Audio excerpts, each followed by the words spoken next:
जी viewers, रात को हमने फिल्म देखी सनम तेरी कसम। और आज सुबह जो है हम होटल में जो है वो मावरा से दोबारा जो है वो कुछ बातें कर रहे हैं। मावरा, कल आपकी फिल्म देखी, आपने रुला दिया। आपको इस रुलाने पे इनाम दिया जाए या जुर्माना किया जाए? सर मुझे लगता है कि जब आप कोई भी ट्रैजिक फिल्म करते हैं तो आपकी सक्सेस है कि लोग आपके साथ रो पड़े। एंड जब लोग रो रहे होते हैं तो मैं I make sure like even if it was my sister sitting next to me, I make sure मैं कुछ ना बोलूँ और मैं देखते रहूँ कि कितना रो रही है। Although it's a little mean, लेकिन मुझे लगता है कि अगर आप ट्रेजेडी फिल्म कर रहे हो तो अगर लोग आपके साथ रोए नहीं तो मतलब यू फेल्ड। ये हम अगर हिस्ट्री की बात करें तो दिलीप कुमार साहब ने रुलाया है, नरगिस जी ने रुलाया है, और मीना कुमारी के साथ लोग रोते थे। वो पुराना डायलॉग जो है, पारो मेरी माँ मर गई, तो यावर हयात साहब कहते हैं कि लोग जो है सर पे हाथ रख के जो है वो रोते थे दिलीप कुमार साहब के साथ। तो इतनी छोटी उम्र में इतनी आप रोने की मदर टेरेसा बन गई हैं, तो ये कैसा लगता है आपको? सर एक्चुअली मैं बचपन से बहुत रोंदू हूँ, घर में भी छोटी छोटी बातों पे मैं रोती हूँ। और मैं ऐसा सोचती थी कि मैं इतना क्यों रोती हूँ, मुझे इतना नहीं रोना चाहिए। तो सर वो I think when I did my first serial I realised कि लोगों को वो मेरे रोने या मेरी ट्रेजेडी के साथ कनेक्ट कर पाते हैं। एंड आई थिंक मेरी कुछ भी फंकी रोल या कुछ लाइट रोल करने से बेटर लगता है ऑडियंस को when I give a tragic और an intense role.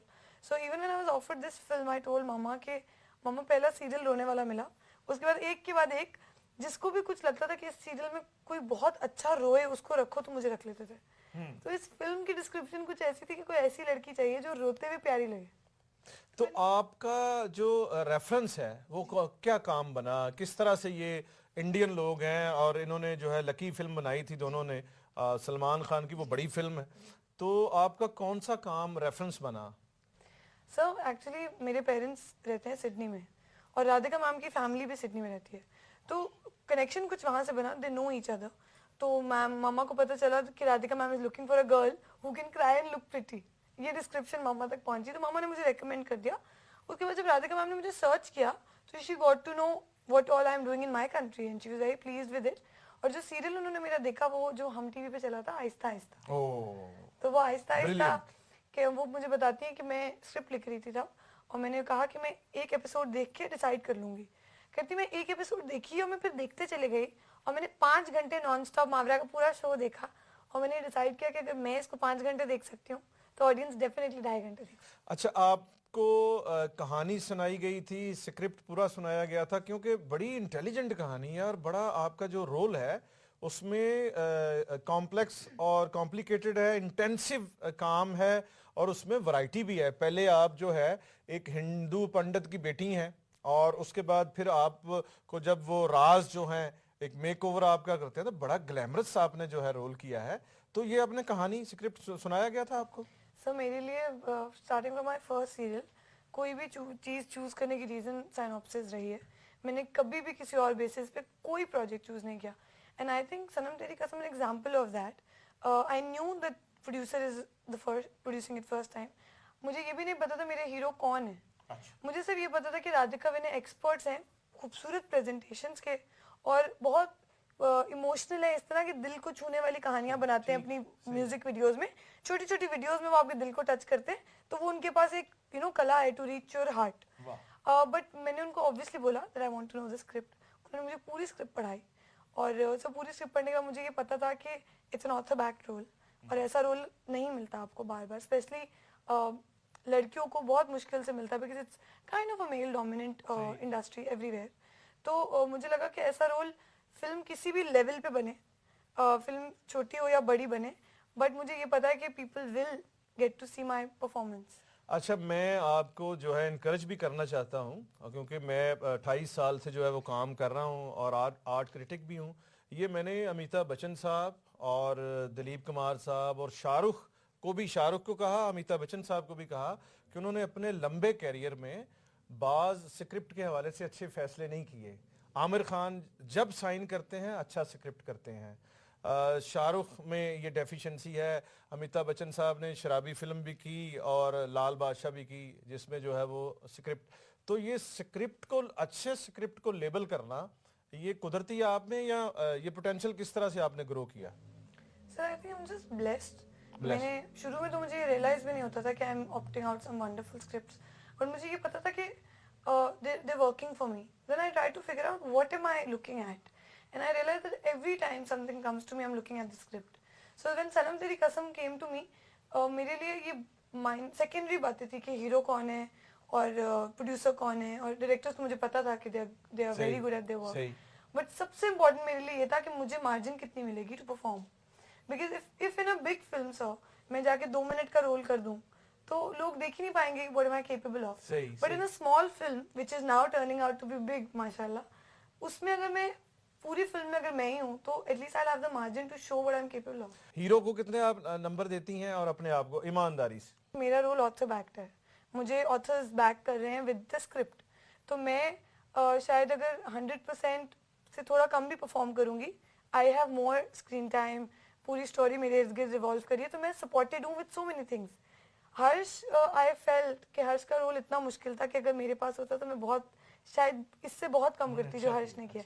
Every time he is reacting to my scenes, every time he is reacting to my actions, तो मैं जिस लेवल पे परफॉर्म करूंगी वो उसी लेवल पे रिएक्ट कर पाएंगे. He can't go beyond me. But even then उन्होंने इतनी जगहों पे मुझे आउटशाइन किया है, एंड आई थिंक मैं पर्सनली पहली स्क्रीनिंग के बाद मैंने हर्ष को फोन किया था और मैंने कहा था Harsh, you are so many folds better than me, I can not even put it in words. As साथी कोलीग जो है, एक दूसरे को आप सपोर्टिव रहे, ह्यूमन बीइंग कैसे हैं हर्ष? सर बहुत अच्छे. सपोर्ट तो सर सपोर्ट के बगैर इस तरह की फिल्में बन ही नहीं सकती. अगर आपकी फिल्म में सुपरस्टार कास्ट नहीं है, और फॉर इंडिया तो मैं भी आई एम अ न्यू कमर, तो वो चीजें ये किसने आपको कह दिया कि स्टार कास्ट नहीं है? आप ऐसे ही जो है डाउन टू अर्थ बन रही हैं. आप स्टार हैं और वो भी जो है तमिल फिल्मों के हीरो हैं, तेलुगु फिल्मों के, तो इतने वेल बिल्ड. ये अब अपनी लेकिन वो अपनी अपनी एक जोन में अपनी अपनी कैपेसिटी में हम चले स्टार्स हैं, लेकिन वो बॉलीवुड के मेन मीडियम में जाके एज न्यू कमर्स दोबारा से स्टार्ट करना, which I really you know I think it's also a blessing कि आपको फिर कोई ए पे खड़ा कर दे and you have to rise again, तो आप मेहनत करते हो. तो आई थिंक वो पॉसिबल ही नहीं है एक फिल्म का कंप्लीट होना if you are not well bonded. तो मेरे ख्याल में starting from my producer Deepak ji to my associate producer Kaleem sir, then the directors Radhika Vinay and Harsh, we were so strongly bonded. आपकी टीम के साथ आपके हीरो, डायरेक्टर और दूसरे लोगों ने आपसे फीडबैक लिया कि लाहौर में कैसी गई है, कराची में कैसी गई है? सर मैं किस का फोन आया? सर विनय सर, राधिका मैम का तो it's a daily, it's a routine, and Harsh is somebody who text more, he doesn't call. तो वो भी पूछ रहे थे कि वहाँ पे कैसा, तो मैंने उनको बताया कि कल आपके लिए लाहौर में बहुत रूटीन हुई, तो खुश हो रहे थे बहुत. 190 लड़कियों का जो है वो किया गया था, देखा गया था, सीवी देखा गया था, उसमें से जो है मावरा को चुना गया, तो ये आपको कैसा लगा? सर मुझे लगता है कि जो भी चीज़ आप करते हो वो आपकी किस्मत में लिखी हुई होती है, और मुझे ये पता है कि इस फिल्म की कास्टिंग कुछ 2 महीने से हो रही थी, और इवेंचुअली फिर राधिका मैम को कैसे रेफरेंस बना मॉम के थ्रू, और फिर मेरा काम देखा उन्होंने, कनेक्ट हो गई चीज़ें. फिर Kaleem sir who is the associate producer of my film, he made sure के कोई भी उनको ये ना कह दे कि यू नो कैसे करेंगे, मैनेज कैसे करेंगे, बिकॉज मावरा को लाना पड़ेगा, यहाँ उसको रुकना पड़ेगा, और तो वो कलीम सर से दैट्स माय रिस्पॉन्सिबिलिटी, आप लोग बिल्कुल भूल जाएं, आप लोगों को एक्ट्रेस ये चाहिए, आगे सब आप लोग मेरे पे छोड़ दें. तो I think circumstances work for me, chain of events work for me, और जो लोग शायद वहाँ या कुछ ऑफिस से 2 मिनट से उठ के गए, उनके लिए ये रोल शायद नहीं था, और मुझे उन्होंने सरहद पार से बुलाया कि आप. अच्छा, इसमें एक सिचुएशन में आपने भांग पी है, और मैं हमेश रश्मैया जी को दाद देना चाहूंगा कि उन्होंने ऐसा भांग का जो है वो कंपोजिशन और ट्यून बनाई है, और उसको परफॉर्म भी आपने ऐसे किया कि जैसे कभी कभी थोड़ी थोड़ी लगा लेती है. नहीं सर, अब यहाँ सीरियल्स में मेरी कितनी बार शादी हुई है, मेरे बच्चे हुए हैं, मेरी डिवोर्स हुई है, मेरी खुदा ना खास्ता मेरी फैमिली के कुछ लोगों की डेथ सीन्स की मैंने.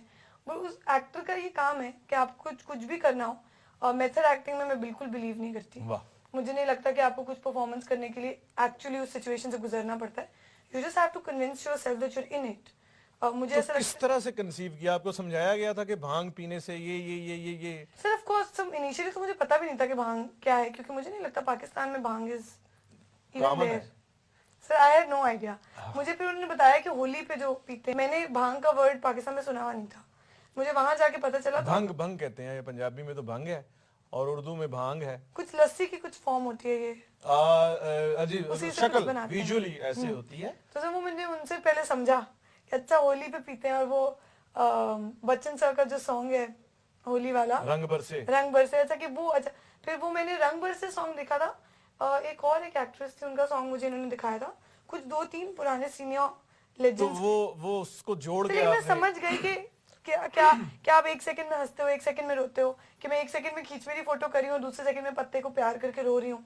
तो वो जो स्विच ऑफ इमोशंस था, वो मैंने उन लोगों की वीडियोस में से पिकअप किया। मैं आपको मुहावरा बताना चाहूंगा कि अमिताभ बच्चन साहब का मैंने जब इंटरव्यू किया था तो मैंने पूछा था कि शराबी के कैरेक्टर में आपने बहुत वैरायटी दिया। दो अनजाने में हादसाती तौर पे वो शराब पीते हैं, शराबी में वो हैप्चुअल शराबी हैं। एक और फिल्म थी नजीब, उसमें ऋषि कपूर के साथ है। तो मैंने कुछ 4 मिनट लंबा जो है सवाल किया तो उन्होंने कहा कि ये मैंने आज तक शराब को छुआ भी नहीं है, ठीक है, और ये ब्लेसिंग है। तो बाद में मैंने जैसे दाएं बाएं से पूछा तो पता चला कि महाराष्ट्र की आधी शराब बच्चन साहब ने खत्म की है। आखिरी एक आध सवाल है कि आपने बड़ी विशेष हिंदी जो है वो बोली है यदि, और आप एक हिंदू पंडित की जो है सपुत्री बनी है, तो ये हिंदी इतनी शुद्ध जो है आपने लालू प्रसाद से सीखी? मैंने सर मुझे लगता है कि एक्टर अगर वही सब करे जो वो कब से कर रहा है, तो कोई मतलब नहीं है उस एक्टिंग का। अभी मैं वहां गई थी, साउथ इंडियन रोल है, वहां के साउथ इंडियंस अगर कन्विंस नहीं होंगे कि मैं साउथ इंडियन हूँ, तो कोई मतलब ही नहीं है पूरी फिल्म का। सो जो भी कोई हिंदी वर्ड आता था जिसका मुझे मीनिंग नहीं पता होता था, तो मैं उस वक्त राधिका मैम से पूछ लेती थी। मैंने पढ़ाई जब की है स्कूल्स में, तो मैं समझती नहीं थी ज्यादा, मैं रट्टा लगाती हूँ। अच्छा। तो उस वक्त मैं रट्टा लगा लेती थी और मतलब पूछ लेती थी। बट अभी अगर आप मुझसे किसी भी चीज का मीनिंग पूछेंगे, मुझे शायद नहीं याद होगा। सही। लेकिन आपकी जो अच्छी हूँ। एक्टिंग है उसकी हिंदी और उसके साथ इमोशन के साथ बड़ी सिंकुन आई सी। ये मुझे बता दें चलते चलते कि मुहावरा जो है इंडिया में, उर्वा पाकिस्तान में, इधर हम उधर तुम, तो क्या ये घर में ही बंटवारा हो गया? अरे सर बहुत मुश्किल होती है। सबसे ज्यादा मुझे लगता है कि अगर मैंने वहां जाके किसी चीज की कमी फील की है तो वो उर्वा की, बिकॉज मेरी हर दिन के सारे डिसीजंस, अभी मैंने क्या पहना हुआ है और बाल कैसे बनाए, ये भी मैंने उर्वा से पूछा है। सो हम लोग हर वक्त कनेक्टेड रहते हैं, because we need each other all the time. कपड़ों पे कोई सवाल, स्क्रिप्ट पे कोई सवाल, सीन में क्या करूं, वो सीन ऐसा है, उर्वा समझ में नहीं आ रहा। So we always in a conversation with each other. तो आई थिंक ये सबसे डिफिकल्ट पार्ट यही है, that for the months that I was away, the most difficult part was to be without Urva. So now I am back. आखिरी सवाल है कि पाकिस्तान का इमेज जो है इंडिया में, मीडिया और एक दूसरे के मुल्क में जो है वो उस तरह से नॉर्मली बहुत सॉफ्ट पेंट नहीं करते। जब आप जो है इंडिया में रहीं और एक मुहावरा जो है रोशन ख्याल और पढ़ी लिखी और प्यारी और सॉफ्ट स्पोकन, तो इंडिया में आप एज एम्बेसडर काम कर रही थी पाकिस्तानी, तो इंडिया आपके साथियों का इमेज क्या रहा आपके हवाले से पाकिस्तान का, कि पाकिस्तानी लोग हम कैसे हैं? सो मुझे ऐसा लगता है कि कोई भी चीज़ अगर आपसे पहले कोई नहीं कर रहा, तो भी you should start it, because someone has to start it. But I am sure कि मुझसे पहले भी जो एक्टर्स वहाँ गए हैं, मैं पहले दिन राहुल नंदा जो हमारे प्रोडक्शन डिज़ाइनर थे, उनके साथ कर रही थी काम। तो वो फवाद के साथ भी काम कर चुके हैं, वो माहिरा के साथ भी काम कर चुके हैं। उन दोनों फिल्म्स की भी पोस्टर डिज़ाइनिंग और ये सब उन्होंने की है। तो मेरे जाते ही पहली बात उन्होंने ये की थी कि आप पाकिस्तानियों से मिलके बहुत अच्छा लगता है, कि आपसे पहले मैं जिन दोस्त से मिला वो भी आप ही जितने अच्छे हैं। So I think maybe I am not starting it. मुझसे पहले अली, फवाद, माहिरा वो शुरू कर चुके हैं ये बात कि हम लोग कैसे हैं। लेकिन कुछ भी हालात कैसे भी हों, आई थिंक आपको अगर लगता है कि आपको प्यार देना चाहिए लोगों को, ताकि लोगों को लगे कि आपके मुल्क से बहुत सारे प्यार और वार्मथ लेकर आए हो आप, तो आपको देते रहना चाहिए। उसका फिर कंक्लूसिव रिजल्ट कोई भी हो, इट डज नॉट मैटर। आखिर पे मैं जो है वो बहुत बहुत आपको मुबारक और हिंदी में बधाई जो है वो देना चाहता हूँ, क्योंकि आप अब जो है मेन स्ट्रीम जो है प्रोडक्शन हाउसेस उनके साथ आप काम कर रही हैं। मुझे खबर है लेकिन मैं अभी जो है डिस्क्लोज नहीं करूँगा। बहुत बहुत मुबारक। Thank you so much. Thank you.